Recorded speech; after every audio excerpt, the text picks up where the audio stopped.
এই দেশ আমাদের, এই মাটি আমাদের, স্বাধীনতার সার্বভৌমত্ব রক্ষা এটা সবসময় আমাদের কর্তব্য। এবং আমি নিশ্চিত যে দেশের অখণ্ডতা রক্ষায় যে কোনো অশুভ শক্তিকে দৃঢ়ভাবে প্রতিহত করতে আমাদের সেনাবাহিনী সম্পূর্ণভাবে প্রস্তুত। আজকে আমাদের বাংলাদেশ সেনাবাহিনী সারা বিশ্বের সমকালীন যে কোনো দেশের সাথে সংগতিপূর্ণ একটি সামরিক বাহিনী হিসেবে প্রতিষ্ঠিত। পেশাগত মানের উৎকর্ষতা সাধন ও সর্বাধুনিক প্রশিক্ষণ গ্রহণের কার্যক্রম অব্যাহত রয়েছে। সম্প্রতি প্রণীত ফোর্সেস গোল 2030 এর মাধ্যমে আধুনিক ও চৌকস সশস্ত্র বাহিনী গড়ে তোলার জন্য আমাদের সরকার বদ্ধপরিকর।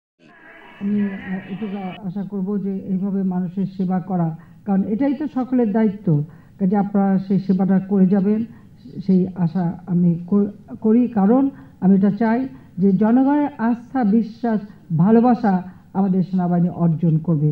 জনগণের বিশ্বাস, আস্থা ছাড়া কখনো কোনো যুদ্ধ জয় করা যায় না, এটাই হচ্ছে মূল কথা। তাই জনগণের সেই আস্থা আপনাদের অর্জন করতে হবে।